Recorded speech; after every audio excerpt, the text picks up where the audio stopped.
자, 반갑습니다. 11월 10일 적풍의 증시 풍향입니다. 오늘도 고생 많으셨고요. 제가 여러분께 오늘 시장 정리 간단하게 해드리고 내일장 준비할 수 있는 종목들까지 함께 공개해드리도록 하겠습니다. 자, 오늘 우리 증시는 신용잔고가 소폭 증가하는 모습인데요. 11월 달 들어서 16조 원 위로 계속해서 신용잔고가 좀 늘고 있는 상황입니다. 그만큼 현재 증시에 대해서 투자자들이 좀 긍정적으로 본다는 뜻이기도 하고요. 신용잔고가 예전만큼 막 급격하게 증가하거나 급격하게 줄고 있지는 않아요. 그렇지만 7거래일째 계속 늘고 있는 거는 그렇게 좋은 모습으로 보여지진 않네요. 아무튼 이런 것들이 커지면 커질수록 우리 시장의 변동성은 같이 올라가기 때문입니다.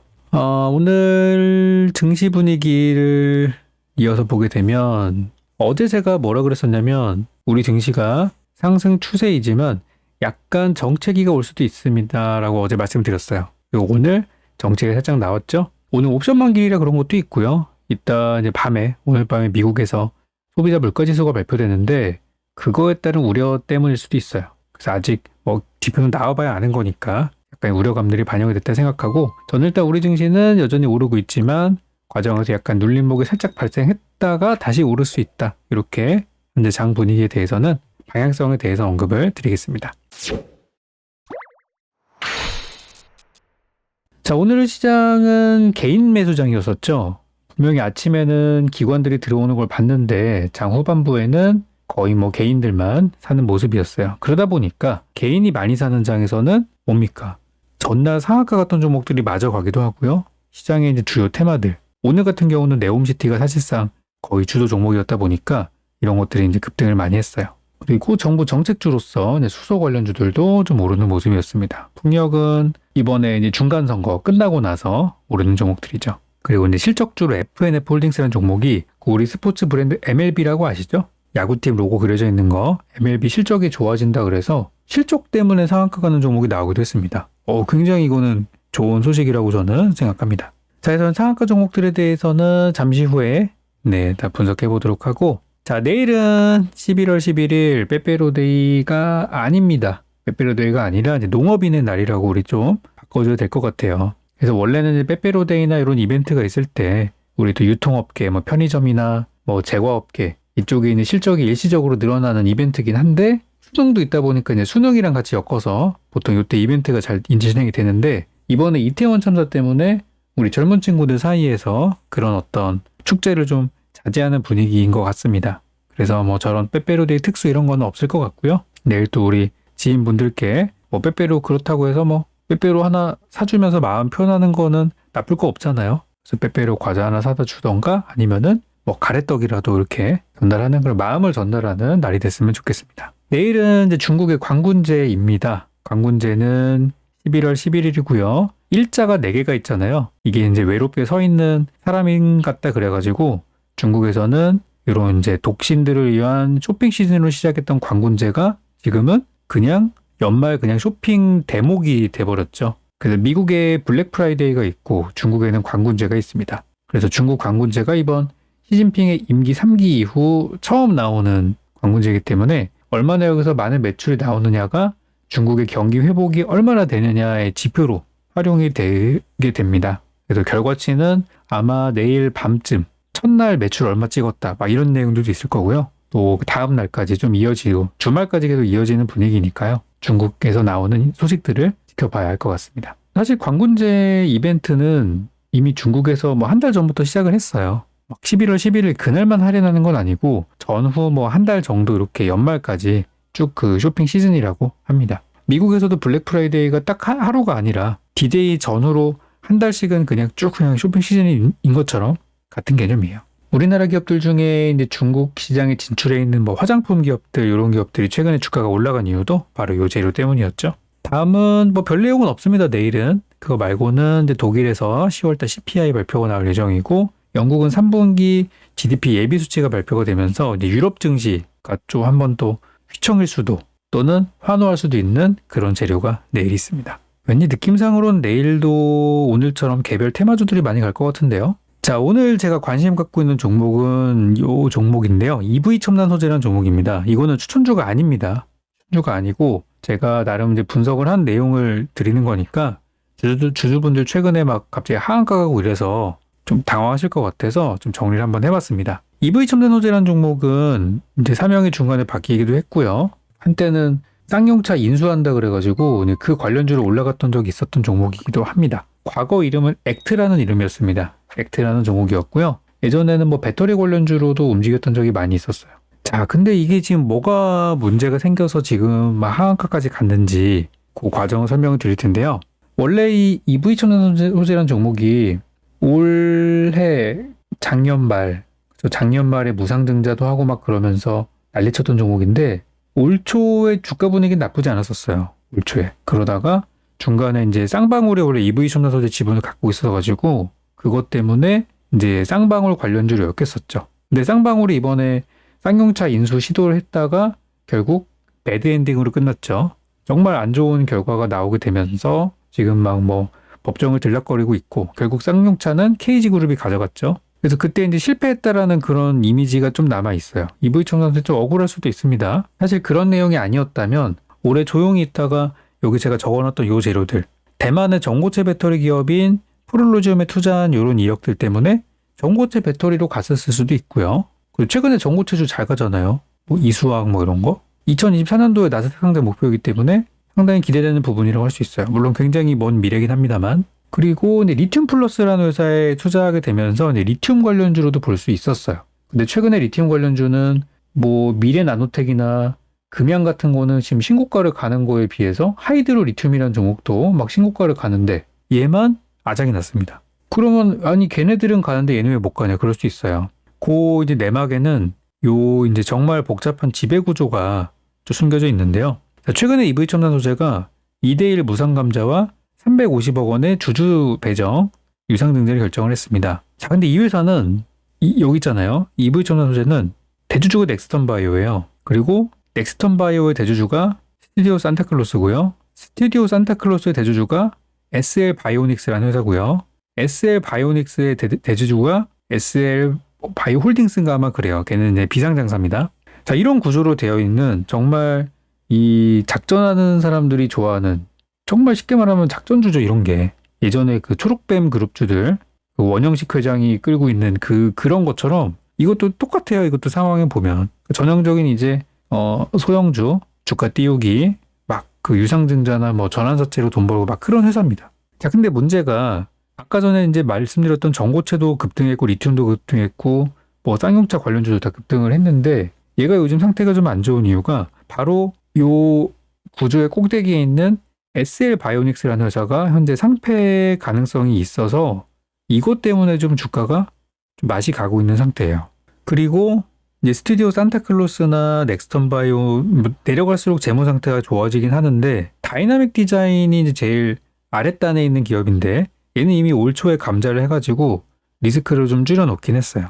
그리고 이번에는 EV 첨단 소재를 감자를 진행하면서 일단 감자를 했다는 거는 이 회사를 그래도 포기하진 않는다는 그런 거라고 볼 수 있겠고요. 왜냐면 그냥 두면 상폐됩니다. 그냥 두면 상폐 가능성이 있지만 감자를 통해서 재무제표를 세탁을 좀 한 다음에 어쨌든 상당 폐지는 좀 피해가겠다는 거예요. 그래서 지금 SL바이오닉스가 일단 맛이 상당히 가 있는 상태라서 얘가 상폐된다 그래서 아래에 있는 기업들이 줄줄이 없어지진 않습니다. 근데 얘가 어쨌든 재무 상태가 안 좋다는 거니까 영향을 받긴 하겠죠. 그래서 감자를 통해서 이제 밑단에 있는 기업들을 살리려는 시도들을 하고 있는 거예요. 혹시라도 뭐 상폐가 되더라도 아래쪽은 살아야 되니까.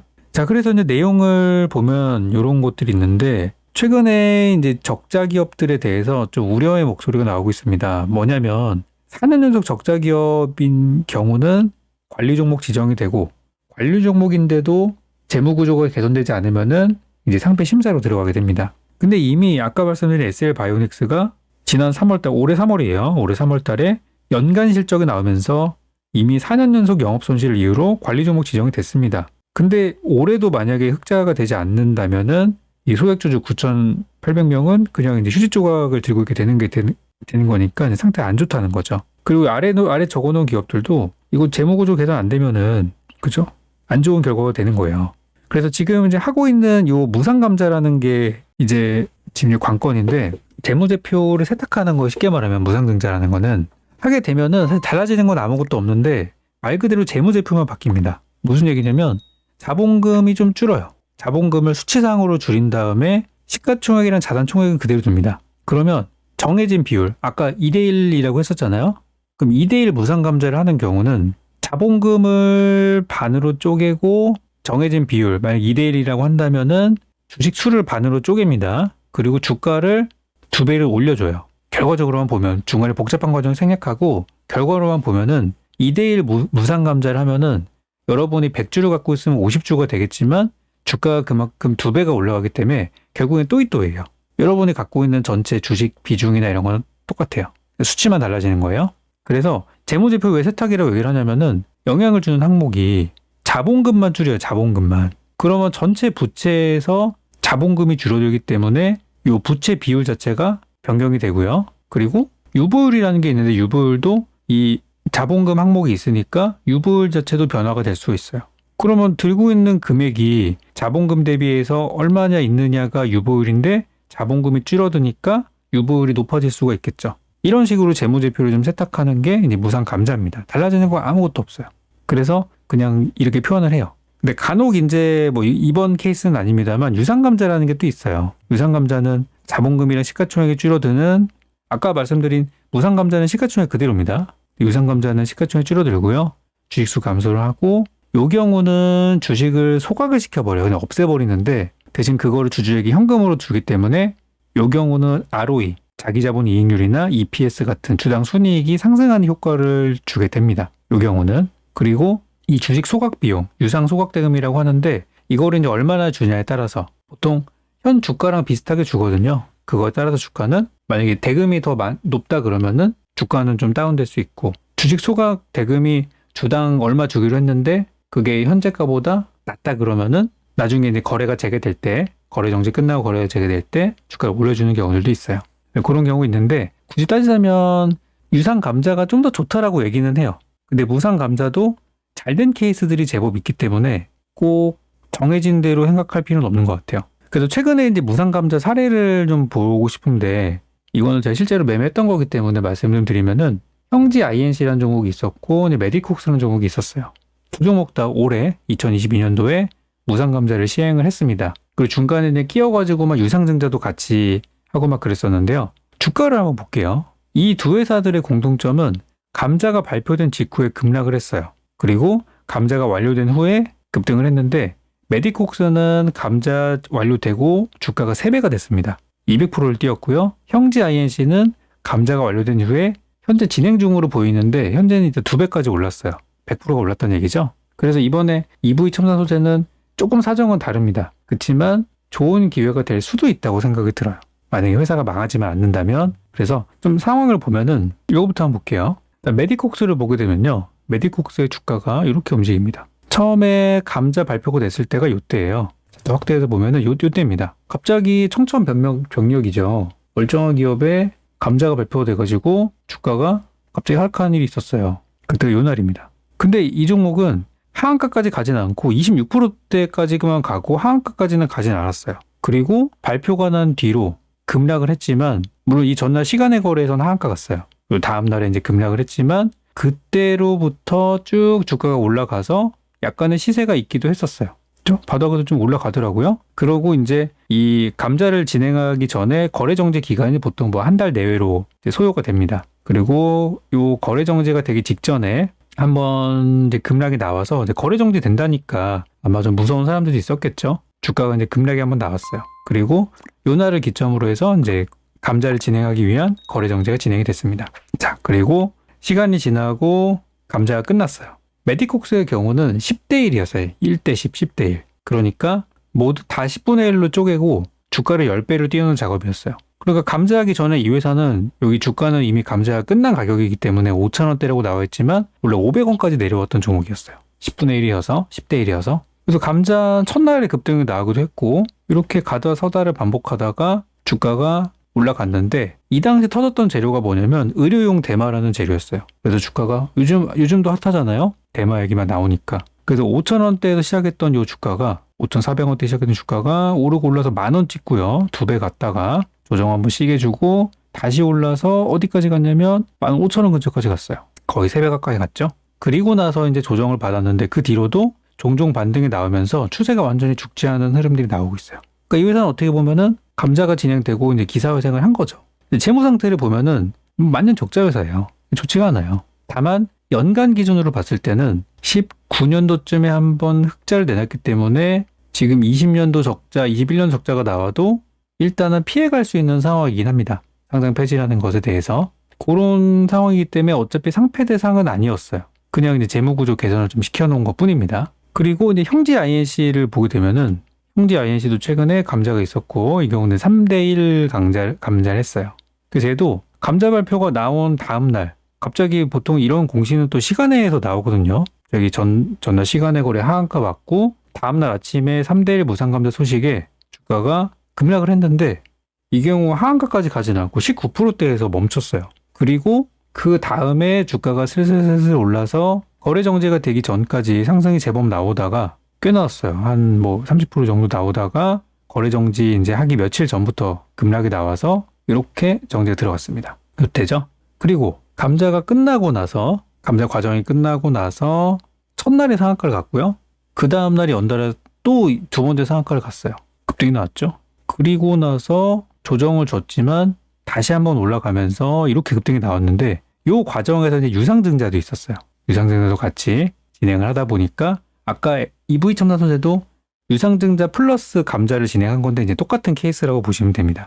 근데 주가는 이 거래가 재개됐을 때 기준으로 대략 한 1,400원, 1,500원 거래 정지 직전 기준으로 1,300원대가 바닥이었는데 최근에 3,300원까지 감소되면서 2배 이상 시세가 나왔어요. 이거는 물론 잘 된 케이스입니다. 무상 감자라는 게. 주가를 보면 이 회사는 2019년도에 이 경우도 흑자를 한번 내놨기 때문에 상장 폐지 대상은 되진 않습니다. 4년 연속 적자여야 되기 때문에 중간에 이제 어쨌든 가까스로 살아난 상태예요. 그래서 위기가 있진 않아요. 그리고 분기 실적을 보면 이미 올해 1, 2분기가 흑자가 나오면서 작년에 적자를 좀 메꾸고 있는 상태였었어요. 근데 형제INC는 사정이 좀 좋은 케이스에 속합니다. 아까에 비해서. 근데 보면 재무가 좋지는 않아요. 부채 비율도 뭐 높고 유보율도 없고. 근데 제가 이런 걸 투자했던 이유는 재무가 개선되고 있기 때문에 저는 이런 걸 샀던 거예요. 그리고 결국엔 잘 마무리가 됐거든요. 그래서 아까 이제 EV 첨단 소재도 다시 이제 돌아서 보게 되면은 이 경우는 이제 재무 상태를 보니까 연간 기준으로 봤을 때 상패 대상은 아니에요. 보시면 상장 폐지 대상은 아니고 뭐 부채가 좀 있다가 하더라도 유보율도 있고 뭐 망할 단계는 아닙니다. 당장에 문 닫을 그런 회사는 아니에요. 그렇지만 이번에 감자를 하면서 재무 구조를 조금 더 깨끗하게 만들겠다는 그런 의지가 좀 보이고 얘네가 아무리 잘 된다고 하더라도 지금 아까 보여드렸던 모기업들 그 위쪽에 있는 단계가 좋지 않으면은 영향을 받을 수밖에 없다고 생각이 들어요. 참고로 EV 첨단 소재의 계열사인 다이나믹 디자인도 올 초에 감자를 했는데 얘는 상태가 별로 좋진 않습니다. 보시면 그냥 보이시죠? 적자 기업이에요. 좋지 않아요. 엄청납니다. 유보율 없어요. 부채만 있고. 근데 이 경우도 이제 세탁을 한번 했는데 얘는 감자를 올 초에 이때 했어요. 그러면 보시면 감자 결정이 나오면은 일단 주가는 박살이 납니다. 네, 이 경우는 첫날 그 소식 들리자마자 바로 하한가 갔어요. 바로 하한가 가서 다음날 깨버리고 그 다음날 추가 하락이 나왔어요. 18%나 추가 하락이 나왔어요. 그리고 나서 어쨌든 바닥이 잡혔어요. 이때가 올해 3월달입니다. 안 그래도 지금 3월달이면 막 러시아 전쟁이 막 나올 때였기 때문에 좀 더 빠졌다고 생각이 들어요.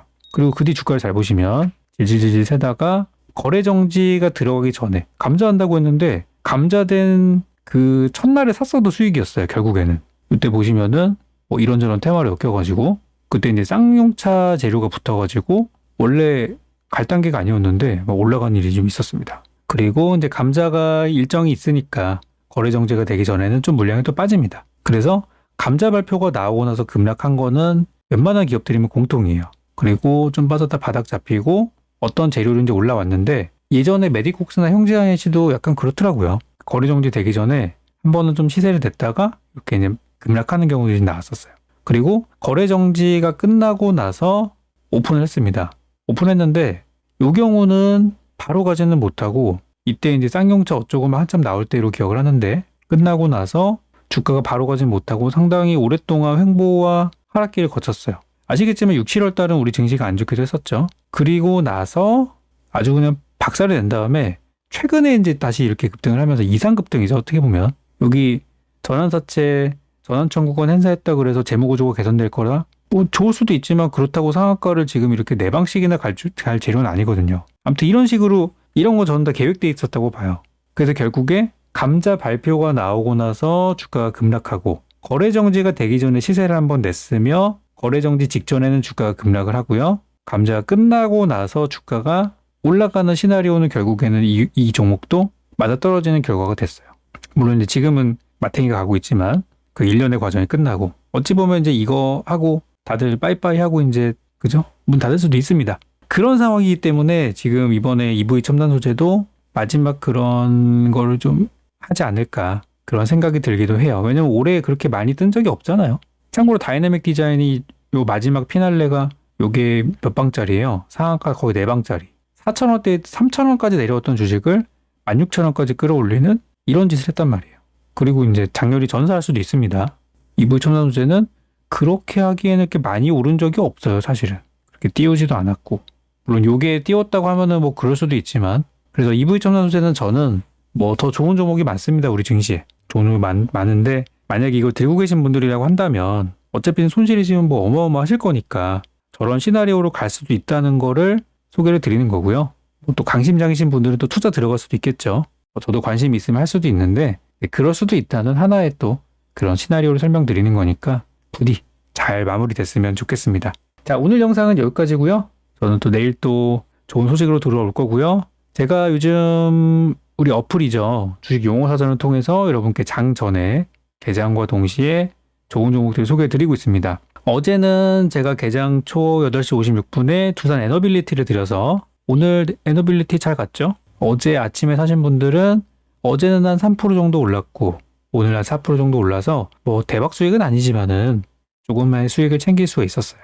그리고 오늘은 제가 CS 베어링이라는 종목을 역시 개장 전에 드려서 이 종목을 들어가신 분들은 아침에 시초가가 0.9% 살짝 떠서 시작했으니까 6% 올랐으니까 뭐 한 4에서 5% 정도 수익을 낼 수 있는 구간이 있었습니다. 그리고 두 종목 다 바닥에서 출발하는 종목이라서 뭐 여기서 끝날 만한 종목은 아니고 더 갈 수 있다고 생각을 해요. 그래서 이런 종목들을 저희가 아침에 드리고 있어요. 제가 분석을 좀 해서 올려드리는 거니까 우리 어플 주식 용어 사전 무료로 운영을 하고 있고요. 장 끝나고 나서 마감 시황도 올라가고 오늘도 올라왔네요. 아침에 이제 장전 시황 올려드리고 그래서 어떤 걸 준비해야 될지까지 올려드리고 있고 무료로 아침에 추천주도 드리고 있으니까 어려운 시장이어도 가는 종목은 있습니다. 아침에 수익 하나 내고 시작하는 그런 우리 투자자분들 만들어 드리려고 이렇게 운영을 하고 있습니다. 요거 사용하시는 방법은 우리 구글 플레이 안드로이드 폰 갤럭시 쓰시는 분들은 구글 플레이에서 주식 용어 사전을 검색하시면 되고요. 우리 PC, 아이폰 쓰시는 분들은 하단에 PC 버전으로 들어오시면 되니까요. 하단에 주소 있죠. 꼭 클릭해 주시면 되겠습니다. 자, 그럼 저는 다음 시간에 뵙겠습니다. 수고 많으셨어요.